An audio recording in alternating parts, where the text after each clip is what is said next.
The chief advantage that would result from the establishment of socialism is undoubtedly the fact that socialism would relieve us from that sordid necessity of living for others, which in the present condition of things presses so hardly upon almost everybody.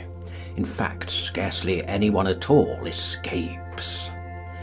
Now and then, in the course of the century, a great man of science, like Darwin, a great poet, like Keats, a fine critical spirit, like Monsieur Renan, a supreme artist, like Flaubert, has been able to isolate himself, to keep himself out of reach of the clamorous claims of others, to stand under the shelter of the wall, as Plato puts it, and so to realise the perfection of what was in him, to his own incomparable gain, and to the incomparable and lasting gain of the whole world. These, however, are exceptions. The majority of people spoil their lives by an unhealthy and exaggerated altruism, are forced indeed so to spoil them. They find themselves surrounded by hideous poverty, by hideous ugliness, by hideous starvation. It is inevitable that they should be strongly moved by all this. The emotions of man are stirred more quickly than man's intelligence. And as I pointed out some time ago in an article on the function of criticism, it is much more easy to have sympathy with suffering than it is to have sympathy with thought.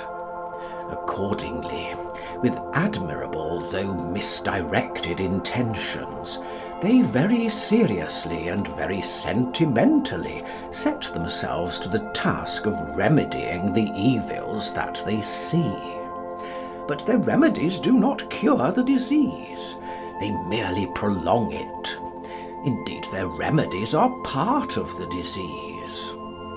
They try to solve the problem of poverty, for instance, by keeping the poor alive, or in the case of a very advanced school, by amusing the poor.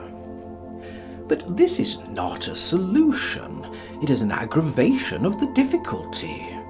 The proper aim is to try and reconstruct society on such a basis that poverty will be impossible. And the altruistic virtues have really prevented the carrying out of this aim. Just as the worst slave owners were those who were kind to their slaves, and so prevented the horror of the system being realised by those who suffered from it, and understood by those who contemplated it, so in the present state of things in England, the people who do most harm are the people who try to do most good. And at last we have had the spectacle of men who have really studied the problem and know the life, educated men who live in the East End, coming forward and imploring the community to restrain its altruistic impulses of charity, benevolence, and the like. They do so on the ground that such charity degrades and demoralises. They are perfectly right. Charity creates a multitude of sins. There is also this to be said. It is immoral to use private property in order to alleviate the horrible evils that result from the institution of private property. It is both immoral and unfair. Under socialism, all this will of course be altered. There will be no people living in fetid dens and fetid rags, and bringing up unhealthy, hunger-pinched children in the midst of impossible and absolutely repulsive surroundings. The security of society will not depend, as it does now, on the state of the weather. If a frost comes, we shall not have 100,000 men out of work, tramping about the streets in a state of disgusting misery, or whining to their neighbours for alms, or crowding round the doors of loathsome shelters to try and secure a hunch of bread and a night's unclean lodging. Each member of the society will share in the general prosperity and happiness of the society, and if a frost comes, no one will practically be anything the worse. Upon the other hand, socialism itself will be of value simply because it will lead to individualism.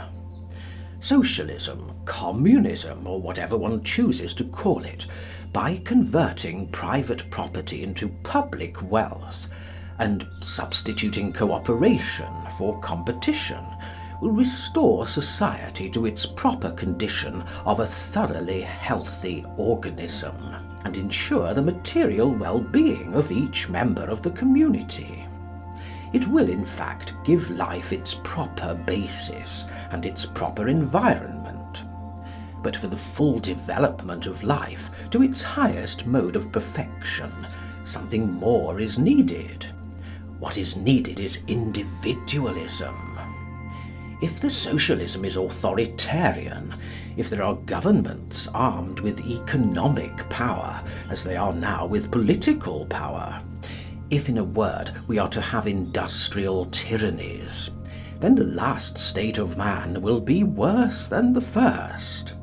At present, in consequence of the existence of private property, a great many people are enabled to develop a certain very limited amount of individualism. They are either under no necessity to work for their living, or are enabled to choose the sphere of activity that is really congenial to them and gives them pleasure. These are the poets, the philosophers, the men of science, the men of culture. In a word, the real men, the men who have realised themselves, and in whom all humanity gains a partial realisation. Upon the other hand, there are a great many people who, having no private property of their own, and being always on the brink of sheer starvation, are compelled to do the work of beasts of burden, to do work that is quite uncongenial to them, and to which they are forced by the peremptory, unreasonable, degrading tyranny of want. These are the poor, and amongst them there is no grace of manner, or charm of speech, or civilization, or culture, or refinement in pleasures, or joy of life. From their collective force, humanity gains much in material prosperity. But it is only the material result that it gains, and the man who is poor is in himself absolutely of no importance. He is merely the infinitesimal atom of a force that, so far from regarding him, crushes him, indeed prefers him crushed, as in that case he is far more obedient.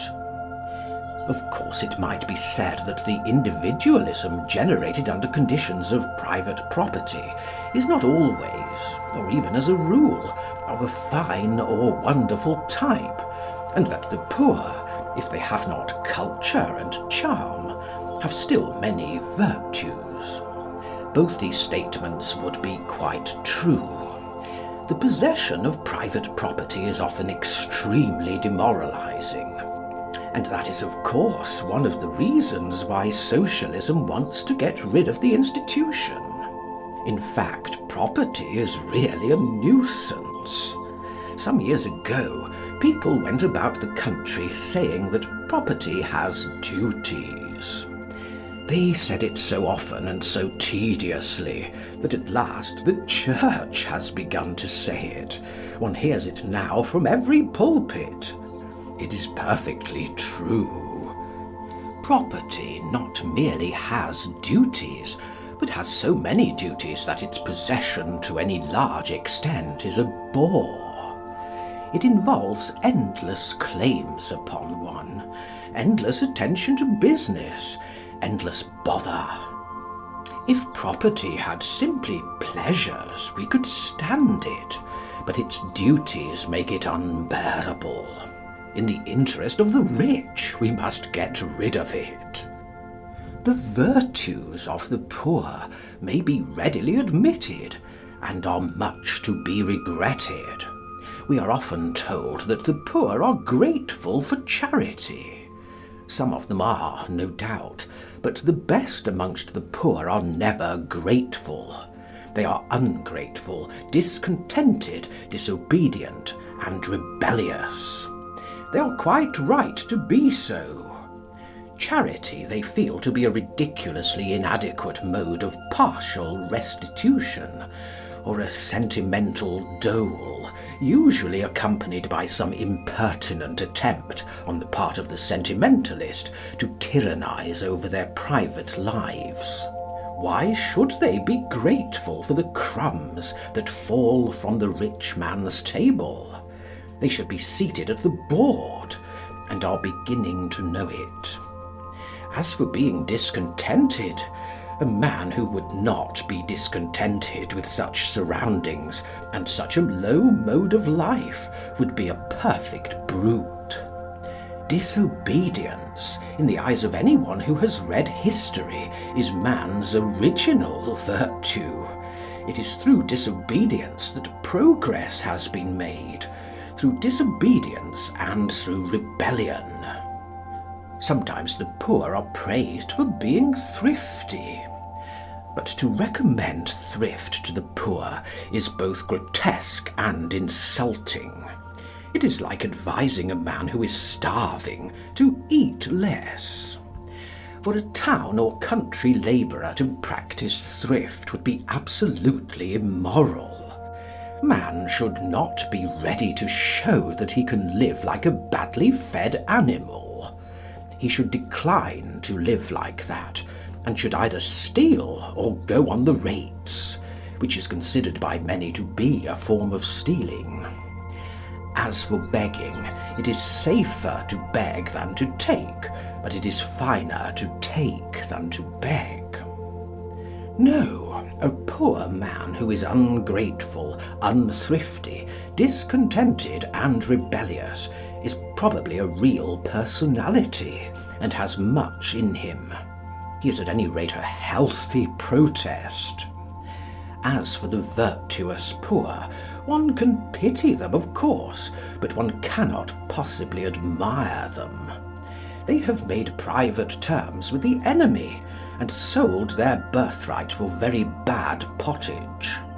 They must also be extraordinarily stupid. I can quite understand a man accepting laws that protect private property and admit of its accumulation, as long as he himself is able under those conditions to realise some form of beautiful and intellectual life. But it is almost incredible to me how a man whose life is marred and made hideous by such laws can possibly acquiesce in their continuance. However, the explanation is not really difficult to find. It is simply this.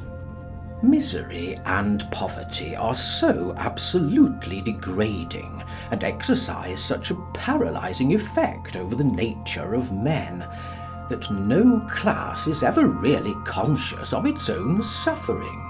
They have to be told of it by other people, and they often entirely disbelieve them. What is said by great employers of labour against agitators is unquestionably true.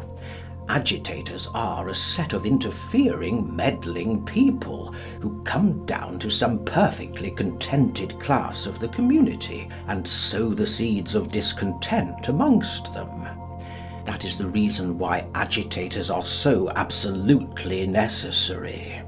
Without them, in our incomplete state, there would be no advance towards civilization.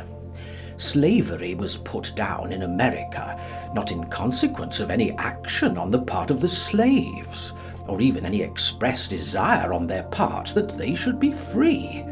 It was put down entirely through the grossly illegal conduct of of certain agitators in Boston and elsewhere, who were not slaves themselves, nor owners of slaves, nor had anything to do with the question really. It was undoubtedly the abolitionists who set the torch alight, who began the whole thing. And it is curious to note that from the slaves themselves they received not merely very little assistance, but hardly any sympathy even. And when at the close of the war the slaves found themselves free, found themselves indeed so absolutely free that they were free to starve, many of them bitterly regretted the new state of things. To the thinker, the most tragic fact in the whole of the French Revolution is not that Marie Antoinette was killed for being a queen, but that the starved peasant of the Vendée voluntarily went out to die for the hideous cause of feudalism. It is clear then that no authoritarian socialism will do. For while under the present system a very large number of people can lead lives of a certain amount of freedom and expression and happiness, under an industrial barrack system or a system of economic tyranny, nobody would be able to have any such freedom at all. It is to be regretted that a portion of our community should be practically in slavery, but to propose to solve the problem by enslaving the entire community is childish. Every man must be left quite free to choose his own work. No form of compulsion must be exercised over him. If there is, his work will not be good for him, will not be good in itself, and will not be good for others. And by work I simply mean activity of any kind. I hardly think that any socialist nowadays would seriously propose that an inspector should call every morning at each house to see that each citizen rose up and did manual labour for 8 hours. Humanity has got beyond that stage, and reserves such a form of life for the people whom, in a very arbitrary manner, it chooses to call criminals. But I confess that many of the socialistic views that I have come across seem to me to be tainted with ideas of authority, if not of actual compulsion. Of course, authority and compulsion are out of the question. All association must be quite voluntary. It is only in voluntary associations that man is fine. But it may be asked how individualism, which is now more or less dependent upon the existence of private property for its development, will benefit by the abolition of such private property. The answer is very simple. It is true that under existing conditions a few men who have had private means of their own, such as Byron, Shelley, Browning, Victor Hugo, Baudelaire and others, have been able to realise their personality more or less completely. Not one of these men ever did a single day's work for hire. They were relieved from poverty. They had an immense advantage. The question is whether it would be for the good of individualism that such an advantage should be taken away. Let us suppose that it is taken away. What happens then to individualism? How will it benefit? It will benefit in this way. Under the new conditions, individualism will be far freer, far finer, and far more intensified than it is now. I am not talking of the great imaginatively realised individualism of such poets as I have mentioned, but of the great actual individualism latent and potential in mankind generally. For the recognition of private property has really harmed individualism and obscured it by confusing a man with what he possesses. It has led individualism entirely astray. It has made gain, not growth, its aim. So that man thought that the important thing was to have, and did not know that the important thing is to be. The true perfection of man lies not in what man has, but in what man is.